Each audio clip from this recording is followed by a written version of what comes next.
আছে নাকি ভবিষ্যতে সংঘটিত হবে। তাই আজকে আমরা এই বিষয়ে সুস্পষ্ট তথ্যভিত্তিক আলোচনা করব ইনশাআল্লাহ। গাজওয়াতুল হিন্দ মানে কি? প্রিয় দর্শক, আরবি গাজওয়া অর্থ যুদ্ধ, আর হিন্দ বলতে সাধারণত এই উপমহাদেশকে বোঝায়।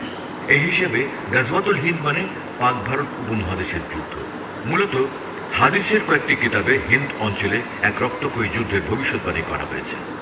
তাহলে এখন দেখার বিষয় হলো চারটি হাদিসের মান, অর্থাৎ যে হাদিসে এই যুদ্ধের কথা বলা হয়েছে তার সত্যতা কতটুকু।